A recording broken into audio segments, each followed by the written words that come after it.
In news from the region, a police sergeant is expected to appear before a Chaguanas magistrate on Monday charged with stealing a pack of panties worth 107 Trinidadian dollars or 3,000 Guyana dollars from PriceSmart in Chaguanas. According to reports, the officer went to the establishment last Thursday and was seen by an employee putting a pack of underwear in his pocket. The sergeant was stopped by security officers as he attempted to leave the store. They found the underwear in his possession. The man reportedly identified himself as a police officer and gave his regimental number and the station he was assigned to. He also said that he was on vacation. He was charged by officers of the Chaguanas police station and allegedly told colleagues he was dared by a female companion to steal the underwear. Last year, the officer was freed of larceny of a motor vehicle. The case was dismissed due to a lack of witnesses.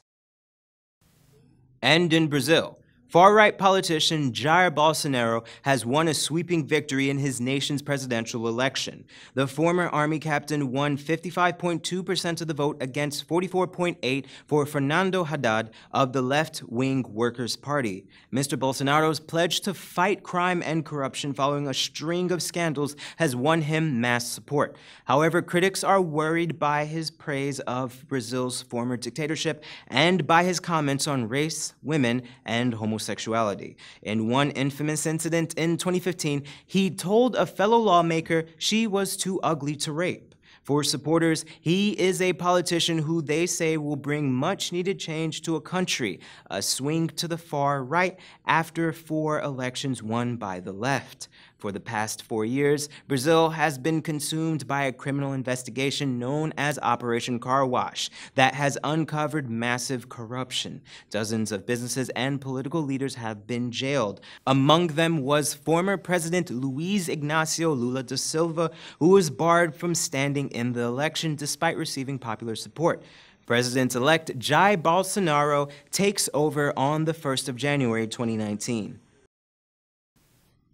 And in international news, an Indonesian airliner has crashed into the sea with 189 people on board. The Boeing 737, owned by low-cost airline Lion Air, went down after taking off from the capital Jakarta. Flight JT610 was headed for the western city of Pangkal Pinang. Rescuers have recovered some bodies and personal items, including baby shoes. There is no sign of survivors. The cause of the crash, which involved the plane that had been in operation since August, remains unclear.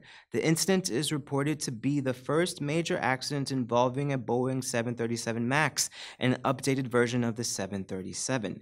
Indonesia, a vast archipelago, is heavily reliant on air travel, but many of its airlines have a poor safety record. Established in 1999, Lion Air operates domestic flights as well as international routes to Southeast Asia, Australia, and the Middle East. It has had issues of safety and poor management in the past and was banned from flying into the European airspace until 2016.